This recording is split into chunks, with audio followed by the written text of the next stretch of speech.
Nii, tere teile kõigile. Vaikselt siin inimesed veel liituvad, nii et teen siis nii kaua väikese sissejuhatuse ka. Kõigile infoks, et seda tänast veebiseminari siis salvestatakse ja täna me siis räägime riskianalüüsist, et kuidas seda koostada ja enne veel, kui me selle riskianalüüsi juurde lähme, siis ma teen väikese ülevaate, millega üldse Tööinspektsioon tegeleb. Meil on tegelikult 3 sellist teenust. Meil on ennetus ja nõustamine. See tähendab seda, et kõikidel Eesti inimestel on võimalik helistada siis meie nõustamisliinile, kus siis nõustamisjuristid annavad nõu 600 400 6000 on see number ja tegelikult on võimalik ka kirjutada, et jurist.ti.ee, et seal siis me vastame siis küsimustele. Ja see on kõigile tasuta, nii et kõik inimesed saavad sinna siis helistada või kirjutada. Siis meil on järelevalve, mis tegeleb siis, meil on tööinspektorid, kes käivad siis koha peal ettevõtetes kontrollimas. Ja siis on ka töövaidluskomisjon, kes lahendab siis töövaidlusi. Et see on ka selline võimalus, kui on töökohal konflikte, siis töövaidluskomisjoni pöörduda. Siis meil on lisaks ka konsulteerimine, ehk siis meil on töökeskkonna konsultandid ja ka vaimse tervise konsultant, keda saab siis nii-öelda vabatahtlikult oma ettevõttesse kutsuda.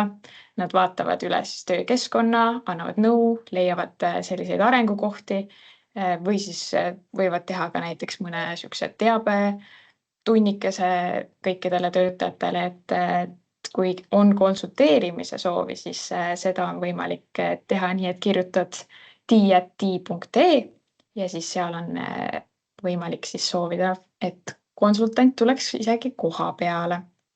Et siin on jah, niisugune ülevaade, et kõige rohkem on mikroettevõtteid, aga ka teisi on siin, et ka väike ja keskmistes ja suurtes.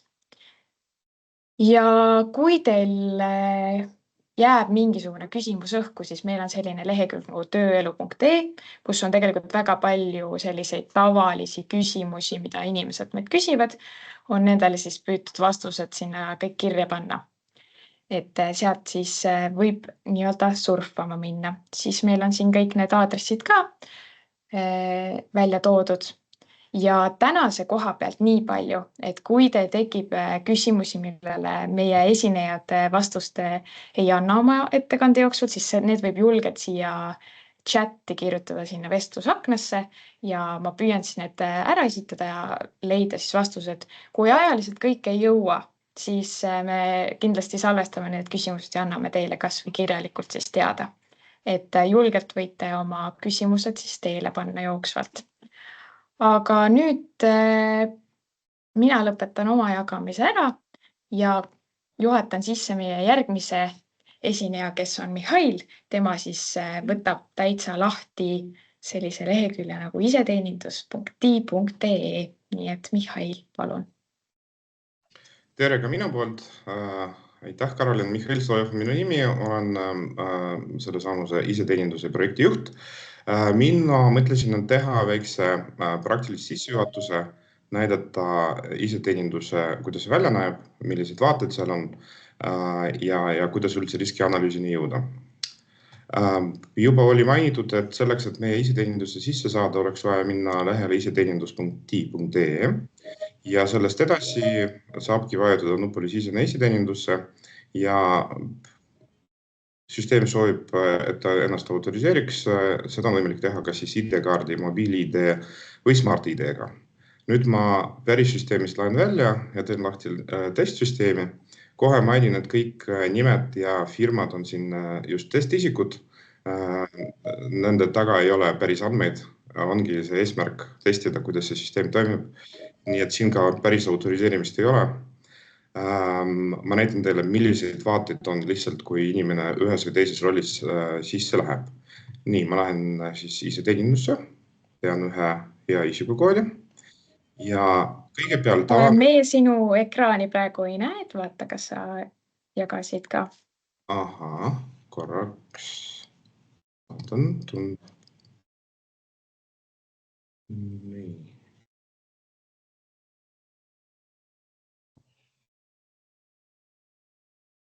Kas nüüd on parem? Jaa, kenasti näeme. Aha, ehk siis ma endal näitasin. Okei, lähen korraks välja. Siis on esiteenindusse, vahetades siia ja autoriseerides ID-kaardi, mobiil-ID või Smart-ID kaudu, näeb iga inimene sisuliselt järgmist pilti. Vasakul pool on võimalik siseneda ettevõtte kontole ja paremal pool on võimalik siseneda eraisiku kontole. Ma alustan sellest eraisiku kontost. Punkt 1, ma saan siseneda enda alla, ehk siis enda kui eraisiku alla ja lisaks on siin välja toodud ka kõik minu alaealised lapsed, et ka nende alla mul on võimalik siseneda. Lihtsalt näitan, et kui ma sisenen eraisikuna enda alla, näen ma seal hetkel ainult 2 asja on töötamised. Kui on mul alaealised lähevad tööle, siis selle kohta info jõuab mulle siia ja juhul, kui on vajalik ka minu eraldi nõusolek, siis seda ma saan siin anda. Õnnetuste ja haigestumised, kui minu kui eraisikuna on juhtunud midagi nendest 3, siis jällegi infot selle kohta ma näen siin. Et süsteemis üldse aru saada, keda ma praegu esindan või kelle andmeid ma vaatan, siis vaadake siin üleval esindatav, selline valik nagu esindatav ja on võimalik ka siit liikuda, ehk siis siin on selle konkreetse isikul erinevate ettevõtete esindusõigused ja siin, kui natuke allapoole minna, on ka tema lapsed siin välja toodud. Nii et alati, kui te kahtlete, mis rollis te vaatate need andmeid, siis vaadake, kes on siin esindatavaks valitud. Nii, ma lähen nüüd tagasi sinna lehele ja siin sisuliselt võtan nüüd järgmise osa, milleks on sisene ettevõtte kontole ja näitan, kuidas näiteks seesama isik näeb andmeid ettevõtte kohta, kui ta on seal lihtsalt töötaja. Me teame, et ta töötab aktsiaseltsis Tallink ja siin näeb ta selline töölaua leht siin olemas, kus on hetkel tähtaja ületanud tegevused. Siin saab ta tutvuda ka esindajatega, ettevõtte esindajatega. Liiklusohutuse inimene on lihtsalt testisik, seda ei pea vaatama, aga päris süsteemis on töökeskkonna spetsialist, töökeskkonna volinik, esmaabi andja, töökeskkonna nõukogu, muu volitatud isik või palgapeegli haldur. Et seda, kes ja kui kaua need volitused kehtivad, seda infot näeb tavatöötaja siin. Näeb ta ettevõtte tegevuskohti, näeb ta riskianalüüsi ja iga ettevõtte töötaja näeb ainult seda riskianalüüsi, mis on esitatud Tööinspektsioonile, ehk siis mis on staatuses kehtiv. Hetkel on siin 2 riskianalüüsi, aga sisulist on tegelikult tegemist 2 versiooniga. Ühel ja samal päeval oli tehtud siin 2 riskianalüüsi. Ja näeb ka tegevuskava, ehk siis tegevused, mida oleks vaja siis teha. Nad ei pruugi olla temaga seotud, aga filtridega ta saab välja filtreerida need tegevused, mis on suunatud just konkreetsele isikule. Nii, see oli siis tavatöötaja. Lisaks on meil teada, et seesama kasutaja on selles toredas ettevõttes nagu Tööinspektsioon, töökeskkonna volinik. Kui ta läheb nüüd Tööinspektsiooni alla, siis näeb ta natuke rohkem andmeid. Need samad esindajad muidugi, lisaks näeb ta järelevalvet, menetlused, mis olid seotud selle ettevõttega, et sealt riskianalüüsi kohta ta näeb nii kehtivaid kui ka arhiveeritud riskianalüüse. Tegevuskava põhimõtteliselt vaade sama ja siin ta näeb õnnetused, haigestumised, sest see on otseselt seotud tema tööülesannetega. Võtame nüüd järgmise vaate. Näiteks mina olen töökeskkonna esindaja või töökeskkonna spetsialist, töökeskkonna spetsialist ja selles ettevõttes nagu Tööinspektsioon. Jällegi, siin ma näen juba põhimõtteliselt sama andmeid, mida töökeskkonna volinik, aga natuke rohkem õigusi on mul siin. Näiteks ma saan lisada juba siin esindajaid, tekkis see nupp lisaisik, ma saan neid muuta, ma saan kustutada. Riskianalüüsi juures ma näen kehtivaid riskianalüüse, ma näen neid riskianalüüsi, mis on töös, ehk siis mis on hetkel täitmisel, mis ei ole veel esitatud Tööinspektsioonile. Ja ma näen ka, kui ma allapoole liigun, ka arhiveeritud riskianalüüse. Ehk siis praktiliselt ma näen seda kõike sama, mida näeb ka juhatuse liige. Nüüd ma lähen juhatuse liikmena sisse. Juhatuse liige on siin Näiteks Aivo Energias on see kasutaja juhatuse liige. Sisuliselt näeb ta sama andmed, siia tuli talle juurde veel 2 menüünuppu, tervisekontrollid, palgapeegel. Tervisekontroll on üks asi, mis on meil varsti tulemas, sellele ma ei peatu. Palgapeegel, see teenus on meil praegu juba olemas, aga kuna meil põhiteemaks on riskianalüüs, siis sellele ma ka ei peatu. Samas meie Tööinspektsiooni kodulehel on võimalik selle kohta ka täpsemalt lugeda, mis asi on palgapeegel ja kuidas seda kasutada saab. Nii, me näeme, et sellel ettevõttel nagu Aivo Energia ei olegi riskianalüüsi, seda on siin kohe tööle all näha. Nii et kui ma sisuliselt lähen selle riskianalüüsi täitma, siis mul on 2 valikut. Üks on laadi üles olemasolev riskianalüüs, kui riskianalüüs on mul tehtud eraldi failina, näiteks ise koostasin või tellisin mingi ettevõtte kaudu ja ta on failina mul ilusti olemas, siis ma võin seda selle nupu kaudu siia üles laadida või siis kasutada meie mugavat rakendust ja lisada riskianalüüsi vastates lihtsatele küsimustele. Vahetan uus riskianalüüs, ilusti loen kõike, mis siin on kirjutatud, valin ettevõtluse tüübi, oletame, et mul on see kõige esimene. Ja sel hetkel, kui meil on valitud ettevõtluse tüüp, siis sisuliselt vajutades nupule edasi, sellest hetkest alates tekib mul võimalus riskianalüüsi nimetuse muuta. Miks see on oluline? Sest süsteem vaikimisi annab nimeks riskianalüüs september 2024. Kui mul on ma soovin teha mitu erinevat riskianalüüsi, näiteks üks peakontori ja üks lao kohta, siis ma võingi kohegi seda riskianalüüsi muuta ja panna siia juurde, et see on peakontor. Ja siis see nimi jääbki mulle siia ja seda nime ilusti näeb ka Tööinspektsioon. Ehk siis, kui teil on nii peakontor kui ka ladu ja need riskid, analüüsid on erinevad, siis saab ilusti ka inspektor nende vahel liikuda ja vaadata. Nii, ja järgmisena ilmselt minu viimane asi, mis ma ütlen veel enne kui ma annan sinna üle mu toredale kolleegile, on see, et liigun nupule edasi ja hakkangi lugema toredat teksti, mis on siin kirjutatud ja vastama küsimustele kas jah või ei. Nii, Piret, et ma ei võtaks sinu nüüd osa, ilmselt ongi õige aeg jätkata sinul. Ja, aitäh, Mihhail. Kas sa annad nüüd mulle ekraani üle, palun? Jaa. Nii, nüüd tuleb alati iga esinemise kõige põnevam osa, et kas õnnestub oma esitust kuvada. Loodame, et läheb hästi. Mina olen Piret, töökeskkonna konsultant ja mina siis räägin kuidas seda riskianalüüsi siis täpsemalt teha ja mis see riskianalüüs üldse on, alustades siis sellest. Kas pilt tuli? Jaa. Näeme. Väga hea. Et kui see vaadega ei ole päris õige, me enne proovisime, meil ei õnnestunud mingit paremat vaadet siit välja võluda. Mina ise chati ei näe, et kui chati tekib küsimusi, siis Karolin saab mind vast aidata. Ja alustades siis alguses, et mis see riskianalüüs üldse on ja miks seda teha, siis tegelikkuses on ju see, et ei saa lahendada mitte ühtki probleemi, mille olemasolust me teadlik ei ole. Ehk et kui me ei tea, mis töökeskkonnas või töös võib olla midagi sellist, mis võib töötajat ohustada, tema tervist kahjustada, siis me tegelikult ei saa seda muuta, ehk et me ei saa töötaja tervise säilimiseks midagi ära teha. Ja riskianalüüs ongi siis see koht, kus tööandja siis selgitab välja, mis töötajat töökeskkonnas või selles töös võib siis ohustada.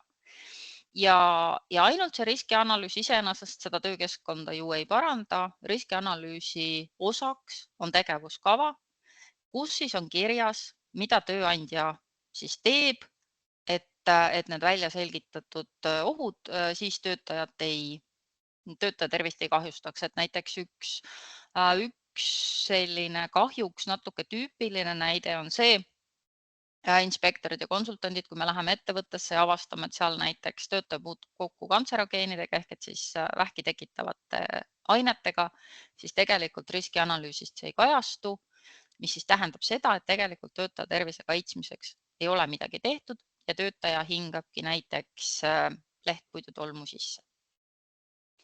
Ja üks ka selline levinud küsimus, et kas see riskianalüüsi puhul, et kas tegemist on uue kohustusega tööandjale, et tegelikkuses ei ole. 99. aasta suvel hakkas kehtima töötervishoiu ja tööohutuse seadus, asendades siis sinnani kehtinud töökaitseseaduse ja tegelikult selles esimeses versioonis töötervishoiu ja tööohutuse seadusest, mis kehtima hakkas, oli olemas juba tööandja kohustus viia läbi riskianalüüsi. Nüüd, kuidas seda riskianalüüsi teha või kes seda riskianalüüsi teha võib?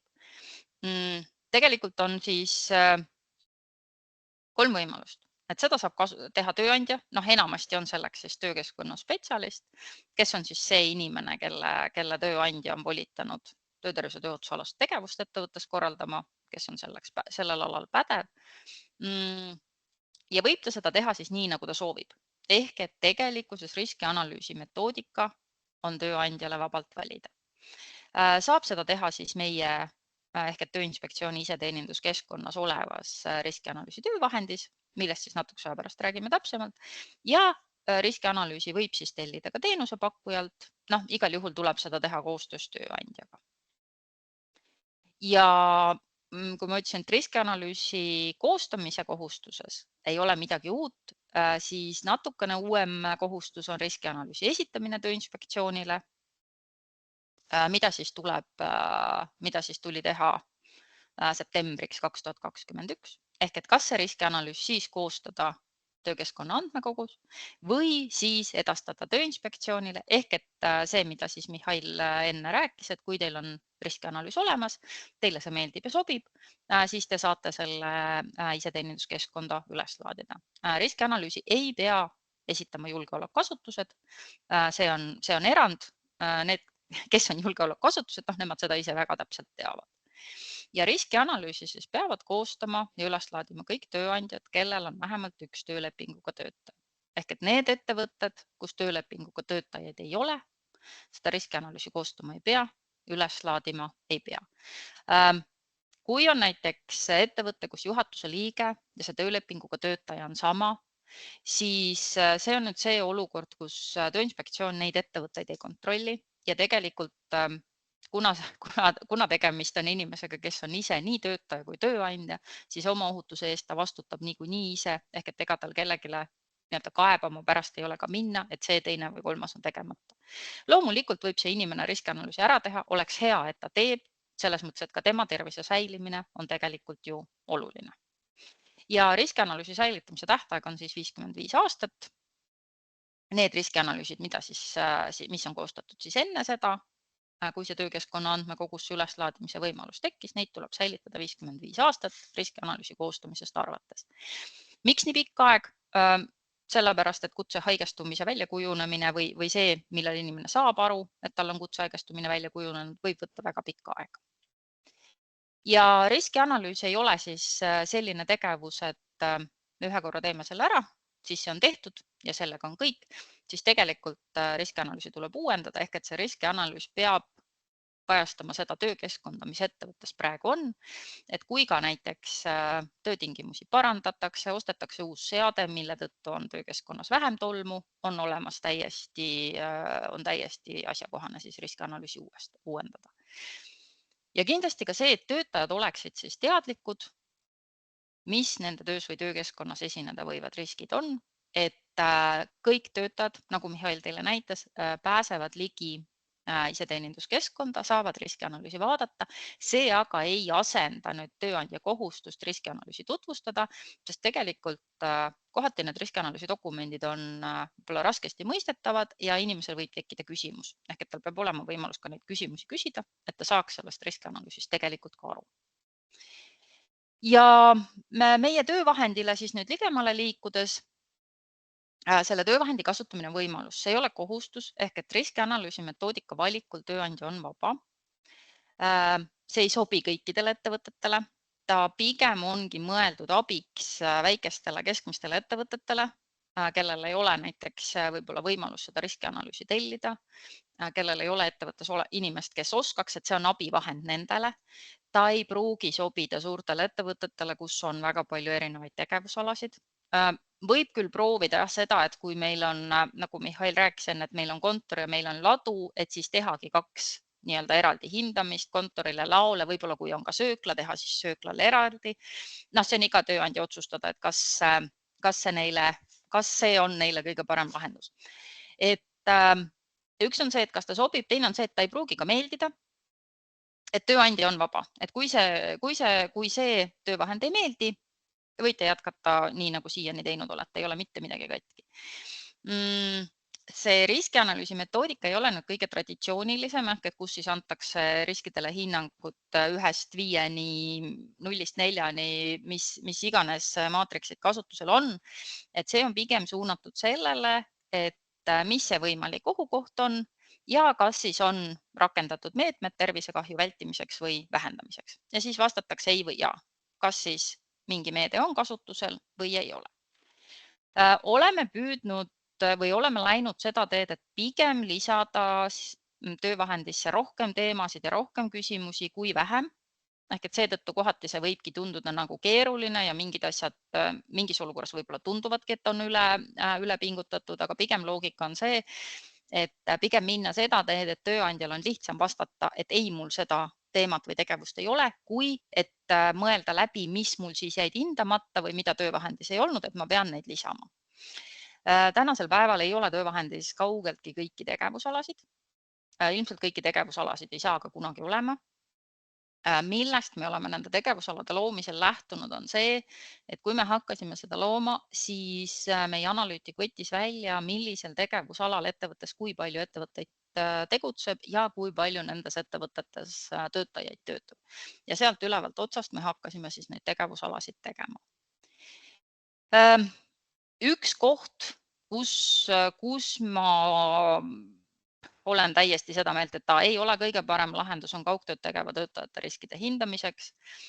Kuigi kaugtööd tegeva töötaja kohta tuleb riskianalüüs korraldada, siis selle jaoks on tegelikult tööeluportaalis olemas küsimustik, mille tööandja saab töötajale saata. Töötaja vastab küsimused ära, siis vaadatakse see koos üle, kas siis on vaja midagi muuta. Üks küsimus veel, mida on küsitud, et kas osalise tööajaga töötaja puhul tuleb riskianalüüs pöörduda. Jah, kui see töötaja töötab töölepinguga, siis tuleb küll. Ja see riskianalüüsi töövahendi aluseks on tegelikult iirlaste BeSmart.ie ehk et see nii-öelda ülesehitus on nendelt üle võetud loomulikult koostöös iirlastega ehk et nende loaga. Ja Mihhail näitas, et kõigepealt, et see riskianalüüs algab siis nii-öelda sellega, et tuleb valida ettevõtluse tüüp ehk et siis ettevõtte tegevusala ja on siis nii-öelda tükikesed, mis on kõikide tegevusaladel ja siis on seal iga tegevusalale lähtuvalt nende spetsiifikast pandud siis juurde eraldi tükikesed. Iga ohu all on siis abinõud, kas see abinõu on siis kasutusel või ei. Ja nendest abinõudest, mis kasutusel ei ole, siis teises etapis saab koostada tegevuskava. Ja hetkel siis on siin sellised nii-öelda tegevusalade jaotus, mis seal töövahendis olemas on, need kõik jagunevad veel väiksemateks tegevusaladeks. Mis nüüd... Vahepeal segan, meie praegu slaidi ei näe või näeme ainult esimest slaidi. Siiamaani ei ole slaidid liikunud? Nüüd näeme jah, muutus slaid. Okei. Kas need vahepealsed on ära jäänud või te neid vahepealseid ikkagi nägite? Ei näinud. Mis me siis teeme hakkame? Ma arvan, et võime jätkata. Okei. Nii, mõttelõng läks pooleks. Et siin on nüüd need nii-öelda suuremad tegevusalade nimetused, need jagunevad veel täpsemateks tegevusaladeks. Tegevusalade jaotusel oleme aluseks võtnud MTAK-koodid, nad nüüd 100% ei kattu, aga suures osas küll. Mis siia nüüd järgmisena ilmuvad tegevusaladena loodetavasti oktoobrikuu jooksul on põllumajandus ehk et siis tegevusalad, mis on seotud loomakasvatusega, kui ka siis tegevusalad, mis on seotud taimekasvatusega. Nii, ma küsin nüüd üle, kas nüüd slaid muutus? Ja. Väga hea. ja see on siis see, mida Mihhail juba natukene näitas, ehk et alustame siis sellest, et valida tegevusala ja selleks on siis kaks võimalust, kas siis minu ettevõtluse tüüp, siia hakata trükkima, näiteks kui tegemist on lastesõimega, kirjutada laste ja siis ta pakub kõik tegevusalad, milles on siis sõna laste sees. Või siis teine variant on see, et vajutada nupule vaata kõiki ja siis kuvatakse kõik tegevusalad, siis tööandja saab sealt valida. Kui nüüd on kahtlusi, mida valida või kas seda tegevusala on, siis saab infotelefonile helistada ja arutada, et mida siis oleks kõige targem parasjagu teha. Ja kui see tegevusala on siis valitud, siis hakkab ohtude hindamine. Ja tegelikkuses on see, et see süsteem peaks olema suures osas ise selgitav, ehk et kui need infotekstid läbi lugeda, siis tegelikult töövahend annab infot, mida siis selles etapis tegema peab ja kuidas siis nagu edasi liikuda. Ja nagu ma ütlesin, on siis need ohud, mida siis kuvatakse kõikide tegevusalade juures, näiteks radoon, tööandjad, kes ei asu radooniohtlikul maa-alal, vastavad sellele ei. Ehk et kui vastata näiteks sisekliima, et kas töötaja töötab siseruumides, ei, siis rohkem selle teemaga tegemist ei ole, ehk et siis neid abinõusid ei kuvata. Ja lisaks siis nendele on iga tegevusalale sellised spetsiifilised ohud, kui me räägime haljastusest, siis seal on näiteks murutraktori kasutamine, muru kasutamine, trimmeri kasutamine. Ja ka kui nüüd nendele abinõud on siin välja toodud, et vastates siis küsimusele, kas jah, see abinõu on kasutusel või ei, see abinõu kasutusel ei ole, siis siin on kõik need näiteks sinises ja kursiivis olevad sõnad, kui sinna peale minna, siis tuleb selgitav aknake. Osadel juhtudel on see selgitav tekst seal selle meetme all. Ja mida siin on oluline jälgida, on see, et siit pildilt on näiteks näha, et siseruumi, mitte küll väga hästi, aga on näha, et siseruumi temperatuuri ette on tulnud roheline linnukene, mis tähendab seda, et see on läbitud, seal on kõik küsimused ära vastatud, aga edasi tulevad õhuvahetus, tuuletõmbus, valgustus, seal on ees kollased küsimärgid. Ja see tähendab seda, et seal on nüüd küsimused vastamata. Mis hetkel see saab oluliseks? See saab oluliseks siis, kui te tahate lõpetada ohtude hindamise etapi ja liikuda tegevuskava koostamisse, siis tegelikult tegevuskava koostamisse ei ole võimalik edasi liikuda enne, kui kõikide nende nii-öelda ohtude nimetuste ees on rohelised linnukesed.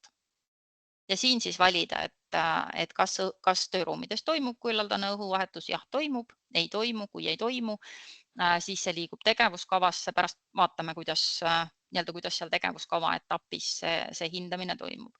Ja niimoodi siis läbi käia kõik need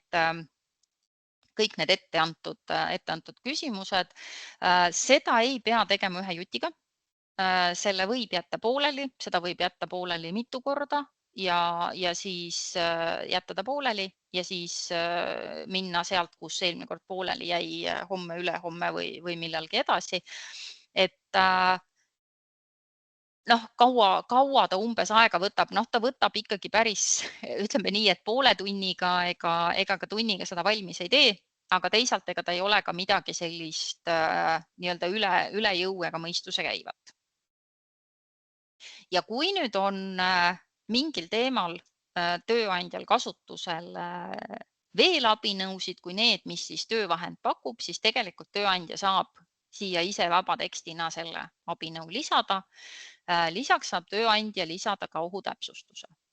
Näiteks, et mingis kabinetis on kuskil natukene teistmoodi või kui meil on samasugused väiksed kauplused üle terve Eesti, et siis Rapla kaupluses on näiteks midagi teistmoodi.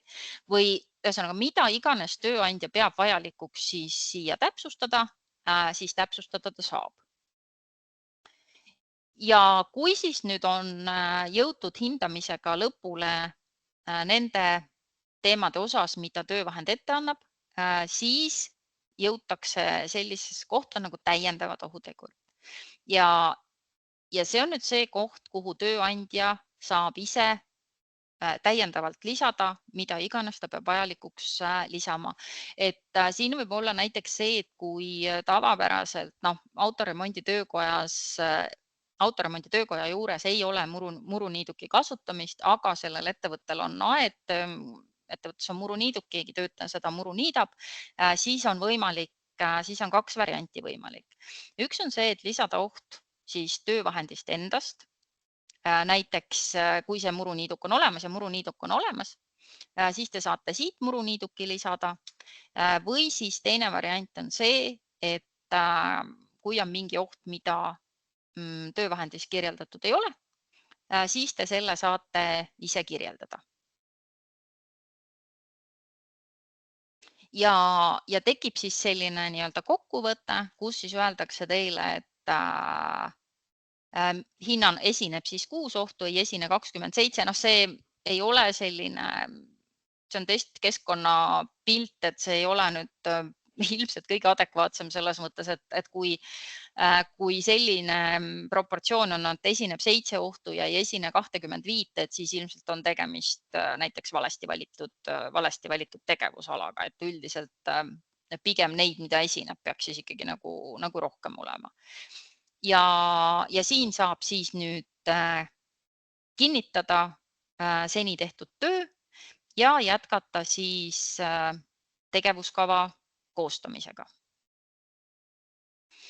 Ja kui siis kõik need, nagu ma ütlesin, millele on ei vastatud, ehk et ventilatsioonisüsteem on töökorras ja seda hooldatakse,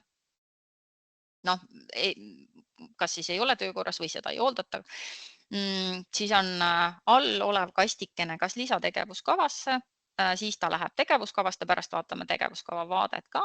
Ja kui te valite, et ei ole vaja rakendada, siis tuleb seda põhjendada. Ehk et siia tuleb panna põhjendus, miks seda konkreetset abinõud selles konkreetses ettevõttes ei rakendata ja siis see salvestatakse.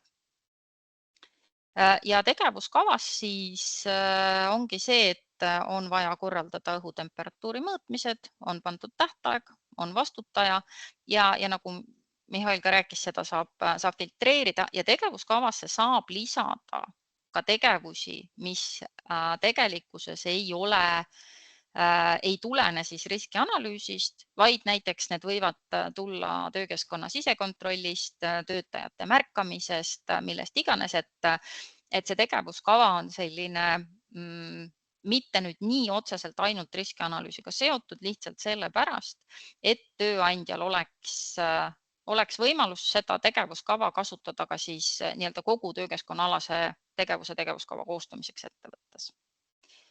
Ja on olemas kasutamiseks videojuhised, on olemas vastused korduma kippuvatele küsimustele ja saate siis alati meile helistada ja küsida, kui te jääte hätta.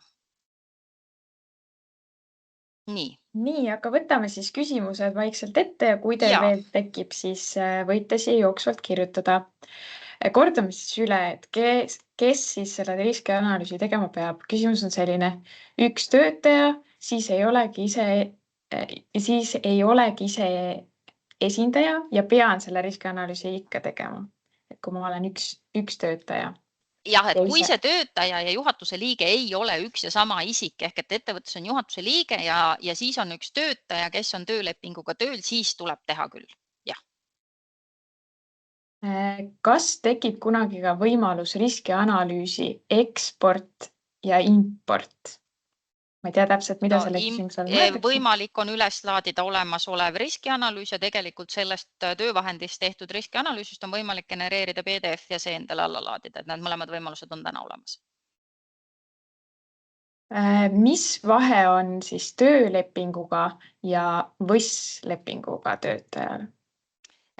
Mis nende suurem vahe on, see ei ole, ütleme nii, et selle infotunni teema, selle kohta meil on olemas kodulehel www.tei.ee on olemas võrdlustabel töötervishoiu ja tööohutuse vaates ja kui me räägime nüüd riskianalüüsist, siis vahe on selles, et ettevõttes, kus on tööl ainult töövõtulepinguga töötajad, näiteks on olemas näiteks korteriühistus on töövõtulepinguga tööl kojamees mingi väikese tööajaga ja on töövõtulepinguga tööl raamatupidaja, siis see korteriühistu ei pea riskianalüüsi koostama ega seda Tööinspektsioonile esitama. Kui nüüd aga kõrval asuvas majas on korteriühistu, kus on kojamees tööl töölepinguga, siis tuleb riskianalüüsi teha, koostada ja esitada. Kas lapse ootel töötajatele on ka riski hindamisel mingisuguseid erisusi? Tuleb arvesse võtta seda, kas esiteks on siis see, et töötervishoiu ja tööohutuse nõuded rasedate rinnaga toitvate naiste töötamisel, seal on toodud välistused, mida sellises seisundis naine teha ei tohi. Ja selles mõttes küll, et riski hindamine on täiesti asjakohane, et kas siis töös esinevad need ohud, millega ta kokku puutuda ei tohi, täpselt samamoodi alaealiste töötajate puhul, mis need erisused on. Terje soovib ka küsida, ma siis vaata, kas sa saad oma mikrofoni lahti teha, et ja. Ja, tere. Minul on küsimus selline, et jah, see nii-öelda riskianalüüsi tools on väga nagu hea keskmisele väikestele ettevõtetele ja niisugust väiksematele tegijatele, aga mul on nagu küsimus selles mõttes, et paljud suured ettevõtted kasutavad erinevaid platvorme ja nüüd on küsimus see, et kas on ka olemas nagu võimalus platvormide linkimiseks. Näiteks sellesama töökeskkonna inspektsiooni iseteeninduskeskkonnaga, et või peab ikkagi tegema need liigutused ainult süsteemi sees? Ma arvan, et see vist on Mihhailile küsimus. Ja ma mõtlen nüüd, kas see süsteemi, mis te kasutate, kas sealt on võimalik näiteks loodud riskianalüüsi näiteks välja võtta ja siis üles laadida failina meie süsteemi? See võimalus on olemas. See võimalus või otse näiteks, et sul on nagu otse link ikkagi nagu Tööinspektsiooni, kui sa lähed sinna sisse, et sul on võimalik nagu need asjad ühel nupuvajutusega nagu üle viia.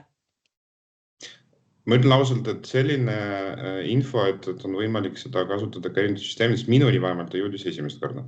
Nii et me pole seda eraldi arendanud. Ainuke asi, mis on see, et olemasolevat riskianalüüsi ma saan endale alalaadida PDF-failina näiteks. Ja, ma saan aru, aga just see, et vaata seda nii-öelda seda, kuidas ma ütlen, mitmekordset sisestamist nagu erinevates kohtades ära jääks, et siis on küsimus see, et kas siis on ainult nagu riskianalüüsini Tööinspektsioonini iseteeninduses, kus nüüd lingitakse nii inimese tervisega kui ka järgnevate nii-öelda sammudega nii-öelda, kus on näiteks kutsehaigustamine või mis sealt võib tulla või tööõnnetusega, et noh, see ongi see, et mitmes süsteemis siis ikkagi ettevõtted peavad seda nii-öelda haldama.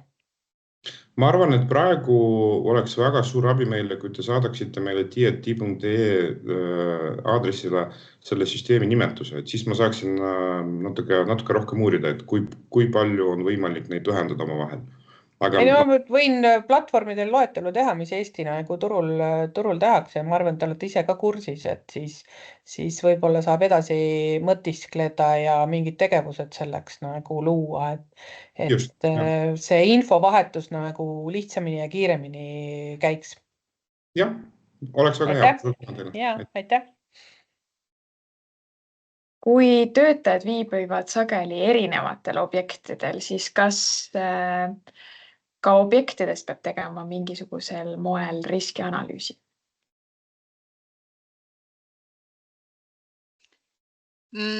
Jah, mida siin nüüd täpselt mõeldud on, et selles mõttes, et kui töötajad käivad erinevates kohtades, siis on suures plaanis ära hinnata see, et töötaja võib kokku puutuda müraga, mida ta siis teeb, kui seal objektil, mis iganes see objekt siis on, objekti all mõeldud on, et ta puutub kokku müraga, kui töötaja puutub kokku müraga, mida ta siis peab tegema, kaasa arvatud see, et ta peab siis järgima selle territooriumi valdaja antud juhiseid, et kui seal tuleb kanda helkurvesti, siis tuleb kanda helkurvesti. Selle eelmise küsimuse või üle-eelmise töölepingu versus võistlepingu alusel, et pidati silmas siis täpselt seda, et miks siis eristatakse neid erineva lepingu alusel töötajaid, et inimene on ikkagi ju inimene. Jah, need töösuhted on need suhted on oma olemuslikult erinevad, et ja sellest tulenevalt on ka töötervishoiu ja tööohutusalase tegevuse vastutused erinevad. Et ma võin näiteks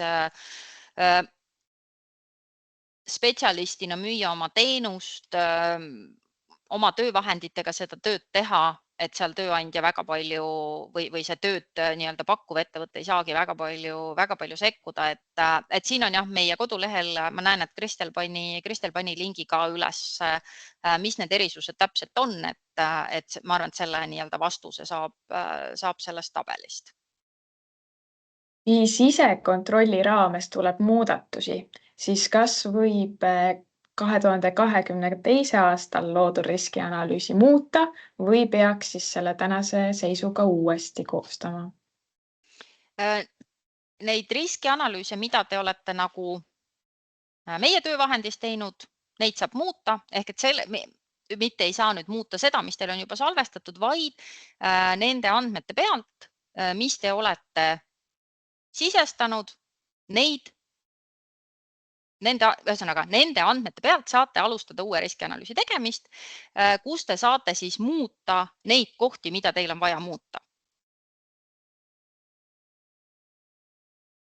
Nii, mis siis on nii-öelda oht ja mis on ohutegur?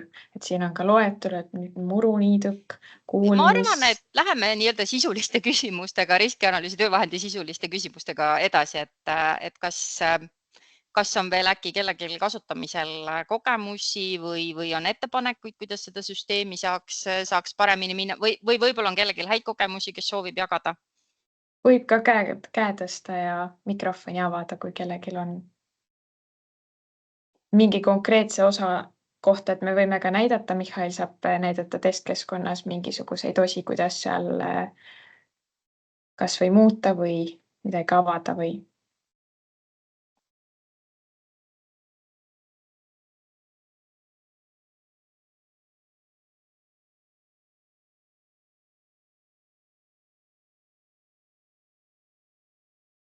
Nii, paar minutit veel ootame, et kui on veel küsimusi, siis julgelt võib ka käe tõsta. Või siis saate vaikselt ise selle keskkonna lahti teha, seal nii-öelda nokitseda ja kui tekib küsimusi, siis neid võib meile ka edastada, et kas siis kirjutada meile meili peale.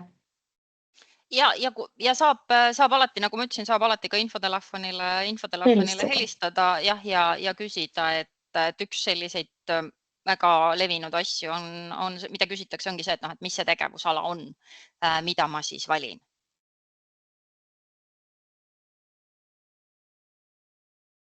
Kas on tulemas ka riski hindamise osa või liides? Hetkel see töövahend on selline, et hinnatakse, kas abinõud on kasutusel või mitte, ehk et tegelikkuses, kui tööandja soovib kasutada teistsugust metoodikat, ehk et anda siis hinnanguid, siis ta võib seda teha nii, nagu ta vanasti seda teinud on. Et Mihhail oskab vastata, et kas selline arendus on plaanis, aga hetkel on ta selline, nagu ta on. Ma võin lisada, et nagu ka täitmise puhul, mida Piret mainis, et see ei ole niimoodi, et ükskord tehtud ja ongi korras, sest ju keskkond muutub ja kõik, aga ka arenduste mõttes on ka, see ei ole niimoodi, et ükskord tehtud ja kõik, nii et kõik teie mõtted ja ideed on alati oodatud ja me võtame need kindlasti töösse.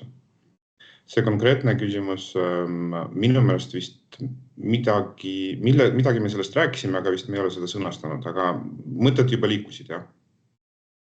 Ja on erinevad ohud, aga kus on päris hindamine, ehk et jällegi, kui tööandja soovib neid hinnanguid anda, siis hetkel ta peab kasutama teist metoodikat ja teisi võimalusi riskianalüüsi tegemiseks. Kui ettevõttel ei ole ressurssi teha analüüsi ise, siis kust kohast saab tellida ja palju maksab? No mis on selle riskianalüüsi töövahendi algus, ongi tegelikult see, et see on tehtud, tegemist on tasuta töövahendiga väikestele ja keskmise suurusega ettevõtetele, et nad saaksid selle riskianalüüsi ära teha. Kui seda ei soovita kasutada, siis on erinevad töökeskkonna spetsialisti teenusepakkujad näiteks, kelle käest tööandja saab selle riskianalüüsi tellida. Hinnad on teenusepakkujate lõikes väga erinevad, ilmselt oleneb ka väga palju ettevõtte tegevusalast, et see tuleb siis selle teenusepakkujaga konkreetselt läbi rääkida.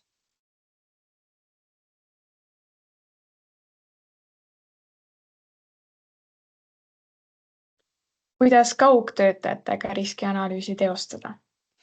Jah, kaugtöötajate puhul riskianalüüsi tegemine erineb sellest tavapärasest riskianalüüsi tegemisest päris korralikult, sest reeglina tööandja töötajale koju ei lähe.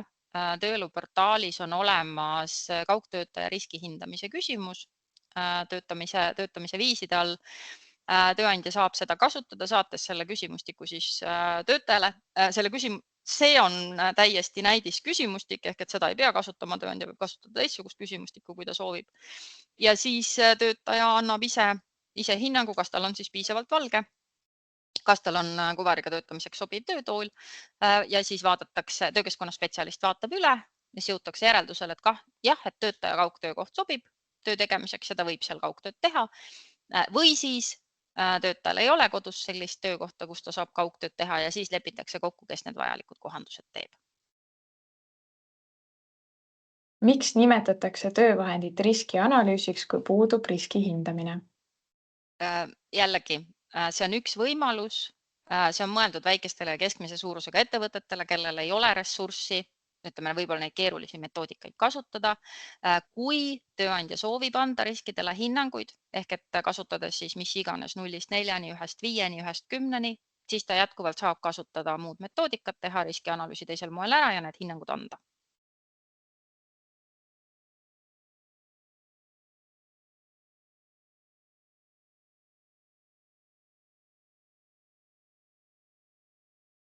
Nii, aga tuleb paar küsimust veel.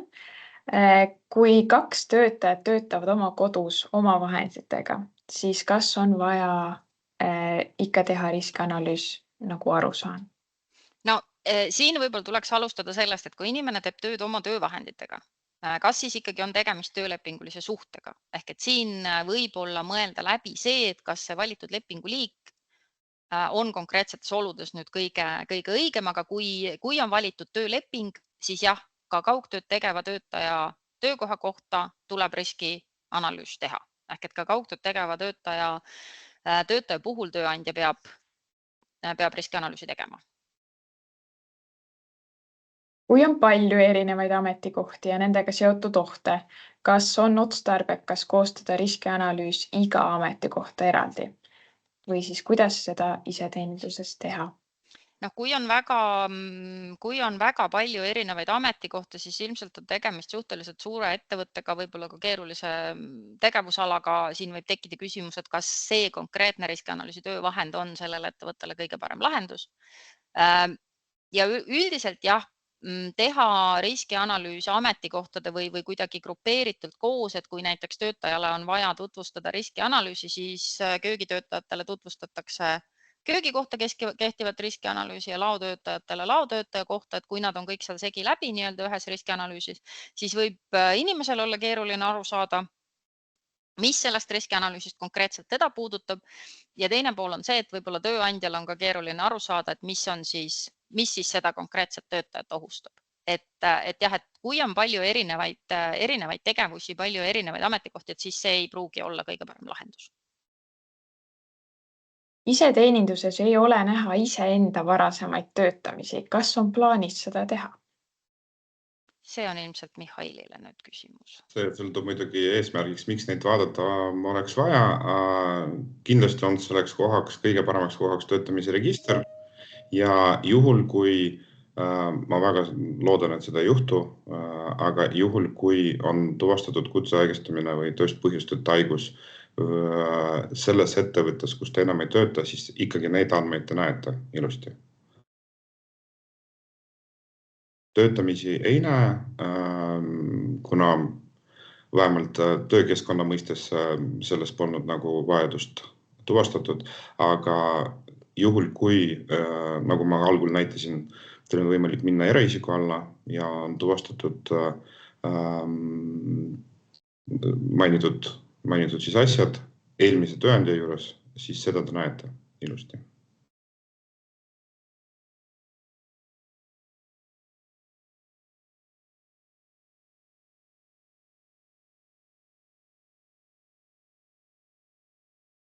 Nii, aga äkki Mihhail tahab meile nii kaua, kuni äkki tekib veel mõni küsimus rääkida, et kas on midagi tulevikus nii-öelda lahendusi või mis see nii-öelda tulevikuvaade seal veel uuendusi oodata on? Tahtsingi eetri aega paluda, sest ma mõtlesin näidata natuke süsteemis, kuidas veel võib-olla see lihtsustab ka seda tööandja kasutamist. Nii, kas minu pildi on näha? Jaa. Nii, ma siis uuesti olen selles kohas, kus ma pean sisse logima, login ilusti sisse ja lähen selle ettevõtte alla, kus on väga palju igasuguseid riskianalüüse. Kui ma siia riskianalüüsi lehele tulen, nagu ma juba ütlesin, siis siin on olemas eraldi kehtivad riskianalüüsid ja arhiveeritud, vabandust, ma olen vist vale isiku all, üks hetk. Nii.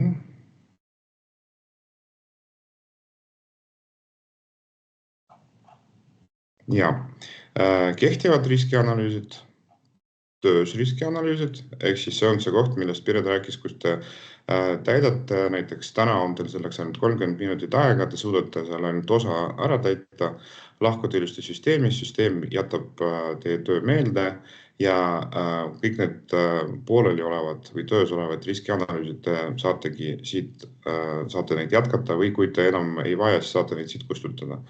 Ja kolmas oli siis arhiiv, millest ma ka ütlesin, et kui riskianalüüs pole enam aktuaalne või te ei taha, et ta oleks siin ja segaks teid, siis te saate seda arhiveerida. Kuidas see käib? Mul on siin kehtiv riskianalüüs, mis oli esitatud 17.06.2024 ja toimingute juures on võimalikki seda arhiveerida. Lisaks on võimalik toimingute juures selle faili alla laadida, millest me ka siin mainisime, ja selle riskianalüüsi puhul on võimalik alustada uut riskianalüüsi, mis võtabki kaasa kõik juba varasemalt siia kirja pandud asjad, nii et kui teil muutus ainult üks asi, näiteks kui juba siin nii tihti oli mainitud seda muruniidik, mis mul niiduk, siis kui teil vaja ainult seda lisada või seda muuta, siis te saategi võtta aluseks olemasoleva riskianalüüsi ja lisada see täiendav oht ei peagi nagu rohkem aega selle peale raiskama. Vot. Küsin vahepeal paar küsimust ka. Ja, ma kohe lõpetan mõtte ära ja siis kuulan need küsimused. Arhiivis on ka see asi, et kui teil tuleb meelde, et näiteks detsembris 2023 oli koostatud see riskianalüüs, mis nüüd jälle on kõige optimaalsem, mida võiks ära kasutada, siis arhiivist on võimalik neid ka taastada. Seda ainult tahtsin mainida. Kas iseteenindusse on võimalik laadida üles mitu riskianalüüsi nii-öelda erinevate ametite omi või peab selle suutma koondada Tööinspektsiooni jaoks kuidagi ühte dokumenti? Neid mitte olla, jah? Ja Tööinspektsiooni jaoks ei pea neid kindlasti koondama, selles mõttes, et riskianalüüsi tööandja teeb ikkagi iseenda jaoks selleks, et tagada oma töötajate ohutus ja nende tervise säilimine, ehk et seda riskianalüüsi tegelikult ei ole vaja teha Tööinspektsiooni ega kellegi teise jaoks, et seda riskianalüüsi on eelkõige vaja ikkagi tööandjale endale. Kas on mingi tähtaeg, kui need riskianalüüsid on vaja teha, et kui tuli e-mail, et on vaja, siis kas on mingi tähtaeg? Tähtajad on sellised, et riskianalüüsi koostamise kohustus tekkis 99. aasta suvel ja üles tuli ta laadida 1. septembriks 2021, et need on seadusega paika pandud tähtajad, et meie mingit nii-öelda lisatähtaega anda ei saa. Ehk et need, kes selle kirja said ja kellel need riskianalüüsid olid tegemata, siis põhimõtteliselt tuleb see viivitamatult ära teha. Kas iseteeninduses on võimalik ka kustutada riskianalüüsi või ongi arhiveerimise võimalus ainult? Kustutamise võimalust ei ole, saab ainult arhiveerida sellepärast, et nende riskianalüüsidel on säilitamise kohustus, neid tuleb säilitada. Just, see kustutamine on võimalik sel hetkel, kui te ei ole veel seda Tööinspektsioonile esitanud, ehk siis kui see on staatuses töös. Kõik töös staatuses olevad riskianalüüsid Tööinspektsioon ega teie töötajad, nagu me varasemalt nägime, ei näe. See ongi selle eesmärgiga, et te veel tegelete sellega, et te veel koostate seda ja kui te töös olevat riskianalüüsi tahate kustutada, siis see on võimalik. Aga kui on see juba korra esitatud Tööinspektsioonile, siis seda saabki ainult arhiveerida. Kas nüüd riskianalüüsi arhiveerimise nõue 55 aastat on tühine? Kas tööõnnetuse raportiga on samamoodi? Ei, kõik need töökeskkonna riskianalüüsid, mis ei ole iseteeninduskeskkonna üles laetud, mis on koostatud enne seda, neid peab tööandja säilitama. Tööõnnetuse raportite osas jällegi need, mis on siis, Mihhail nüüd lükkab ümber või täiendab mind, et need, mis on meie iseteeninduses, neid säilitatakse iseteeninduses, kõik see, mis on tööandja käes, seda säilitab tööandja ise. Täpselt nii.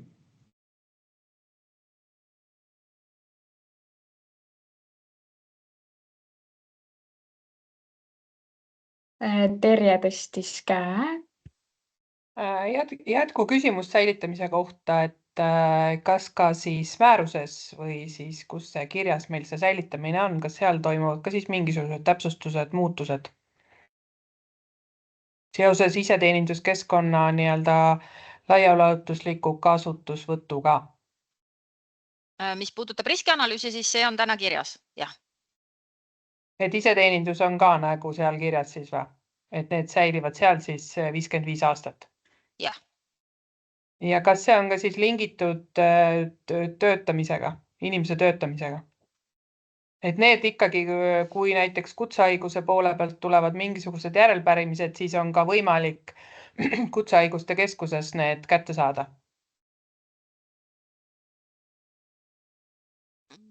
Mida te nüüd mõtlete kutsehaiguste keskustest kätte või saada? Või ütleme selles mõttes töötervishoiu, kui kutsehaigust uurimiseks läheb, siis ju peab tööandja või siis töötaja enda riskianalüüsi nagu esitama, missugused on need asjad, et tõenduskoormis on ju, et kuidas nüüd see keskus, kes seda haldab, ütleme, ma ei tea, täna on kutsehaigust see uurimised poole pealt, kes need siis on ju, tervishoiuasutus ja siis kuidas nemad saavad selle kätte sealt, kui nendel ei ole olemas paberkandjal?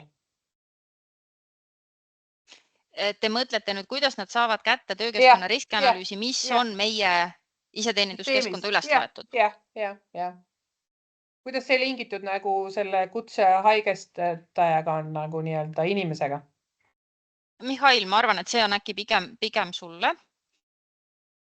Kas küsimus oli selles, kuidas töötervishoiu teenuse osutaja siis saab seda?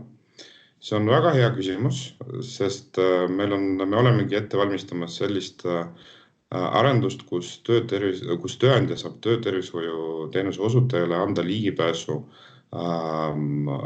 andmetele, sealhulgas riskianalüüsile, aga ka selles ettevõttes toimunud tööõnnetustele. Ja siis sisuliselt saabki neid andmeid töötervishoiu teenuse osutaja siis meie süsteemist kätte. Aga see tuleb, ma kohe ütlen, et see nüüd peaks meil tulema ilusti aasta lõpuni välja. Kindlasti sellest räägime ja informeerime ja tutvustame nii TTO esindajatele kui ka tööandjatele, et mis see võimalus on, aga põhieesmärk, kuhu me oma arendustega liigume, võtan lihtsalt vastuse kokku, et andmed oleksid taaskasutavad, ehk siis oleks võimalik erinevatel inimestel erinevate protsesside jaoks need andmed, mis on olemas, meie süsteemis ka kasutada ka oma tööprotsessides. Et andmed on siis ühes kohas, kus siis toimub juurdepääs siis erinevate reguleeritud, selles mõttes andmeväljade kasutus nagu siis, kuidas see reguleeritakse siis töötervishoiuarsti, töötaja ja tööandja vahel? Ehk siis kes milliseid andmeid näeb? Jah. See on reguleeritudki selle kasutaja õigustega, et kui ma lähen sisse eraisikuna ja hakkan vaatama, et toimub uurimine näiteks kutsehaigestumise teemal, siis mina näengi täpselt need andmeid, mis on mulle lubatud süsteemi poolt näha. Ja kui mina lähen töötervishoiuteenuse osutajana sisse ja tahan vaadata jällegi omi andmeid, siis mina näen jällegi täpselt need andmeid, mis mul on lubatud näha. Ehk siis süsteem reguleerib seda. Okei, aga kust tuleb süsteemile sisend? Millistel alustel? Eelkõige ikkagi seaduse alusel. Ehk siis see, mis on lubatud, ehk siis punkt 1 isikukaitseseaduse alusel, isikuandmete kaitseseaduse alusel, ehk siis me näitame täpselt nii palju andmeid või õigemini öelda täpselt nii vähe andmeid, kui vaja oleks. Aga selleks jah, et kui me sellest konkreetsest arendusest räägime, milleks on TTO-de ligipääs meie infosüsteemi, siis seda me tegime koostöös TTO arstidega, nii et selles mõttes, et selle arendusvajaduse koostamise hetkel olid juba uuritud kõik need juhtumid ja kõik need vajadused, mida TTO arst vajaks näiteks. Küsin siis edasi sellise küsimuse, et kuidas nagu terviseportaaliga see lingib? Inimese terviseportaaliga? Sellepärast, et töötervishoiuarsti aruanded ja need peavad ju lõppude lõpuks ju leidma koha terviseportaalis. Osaliselt on juba sinna nagu sisestatud, aga paljud teenuseosutajad veel seda ei tee, on ju. Et küsimus on see, et kust tuleb nagu töötervishoiuarstile see kohustus, et ta sisestab kõik andmed terviseportaali, isiku terviseportaali pluss see, et ka perearst näeb neid andmeid, mis töö juures nagu asjad käivad. Et täna on need 2 lahknevat info välja olnud, et kuidas see nagu reguleeritud on ja kuidas seda nagu näete selle süsteemi juures? Ja hetkel seda lingimist ei ole, aga jällegi see töö käib ja ilmselt see on järgmise aasta arendus, kus ideeks on kõigepealt tervisetõendid ja siis kui juba nagu arendustes on, kui juba üks ühendus tehtud, siis järgmised ühendusi on tunduvalt lihtsam teha, aga kõige esimene arendus, kus toimub linkimine Tööinspektsiooni iseteeninduse ja terviseportaali vahel on tervisetõendite väljastamine.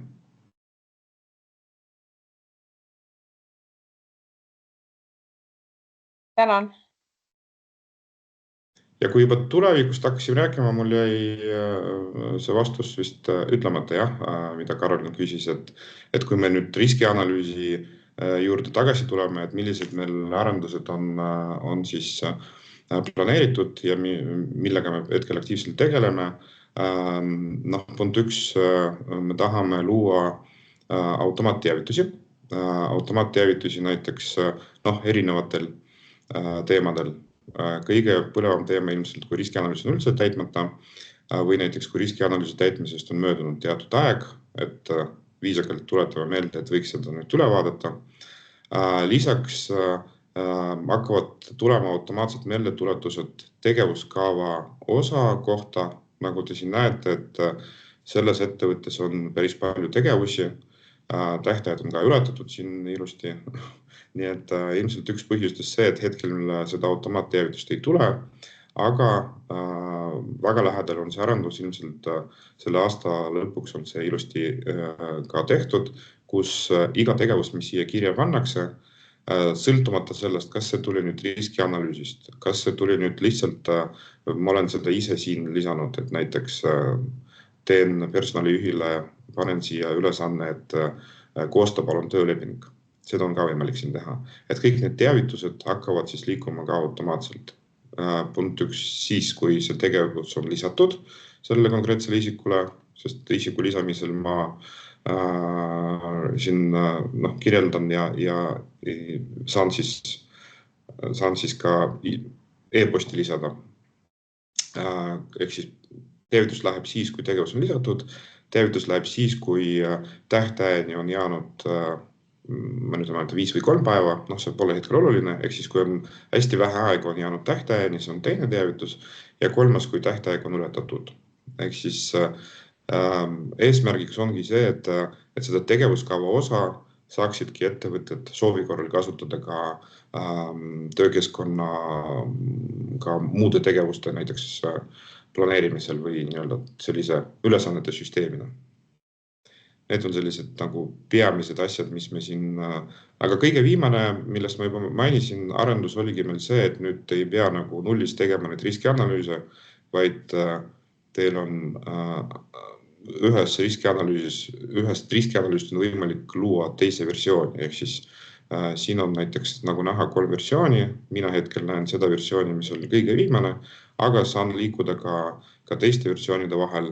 Näitan teile, et see oleks visuaalselt selgem, et 18.06 avastasin, et mul töötavad siseruumides, aga 17.06 ma veel seda ei teadnud või miskipärast vastasin ma ei. Ehk siis siin te näete, soovi korral on võimalik ka nende muudatuste või versioonide vahel liikuda ja vaadata soovitud andmeid. Ja ka selle uue versiooni loomine on võimalik. Näiteks kui ma tean, et 17.06 tegelikult oli natuke parem versioon, mis nüüd on, või seal olid mainitud need abinõud või ohud olid kaardselt paremini, siis ma saangi võtta seda aluseks ja teha sellest veel uue versiooni, mis saab siis kuupäevaks 11.09.2024. Vahepeal on tulnud ka üks küsimus, et kas meie iseteeninduse lehel on kuskil selline koht, kus töötaja saab digiallkirjaga kinnitada, et ta on tutvunud riskianalüüsiga või tuleb siis endal mingi dokument koostada, et ta töötajat allkirja võtta? Ei, seda registreerida ei saa iseteeninduses, selle peab tööandja ise registreerima, täpselt nagu kõik muud juhendamisedki.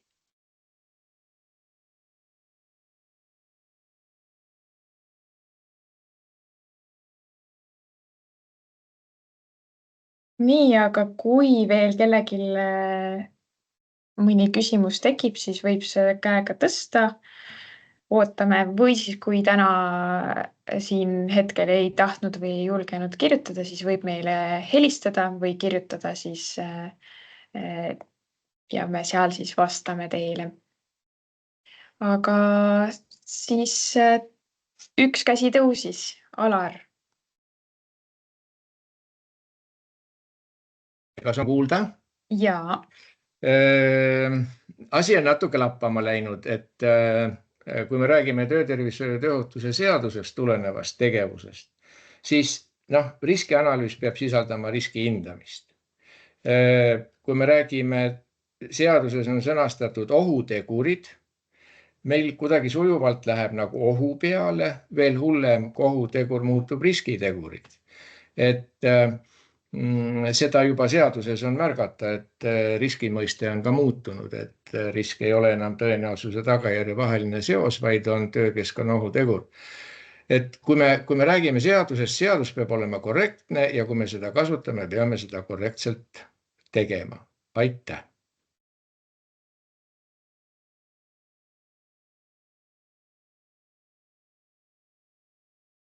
Aitäh!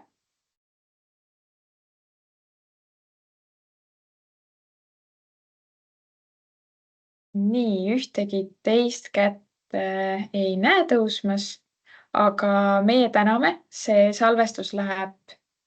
ikkagi on käsi, Mihhail. Ja, ma siin näen lihtsalt küsimust, kas te planeerite veel saarna Zoomi teha. Väga kasulik oli, ma lihtsalt siin omalt poolt mainin ka, et see on muidugi meie esimene info tunnike või info pooltstundi, mis puudutavad teisi, et me tavaliselt kõike salvestame, nii et ma usun, et ka osalejatele me võime saata lingi, kust neid salvestusi näeb, et vahel on hea nendele asju meelde tuletada, vahel on sellised teemad, mis polnudki varem nagu olulised, näiteks tööõnnetusi pole varem juhtunud, nüüd juhtus, et tahad teada, et kuidas seda nagu süsteemis kasutada, et selle kohta on meil ilusti info olemas. Hea meelega jagame teiega, et saate ilusti vaadata.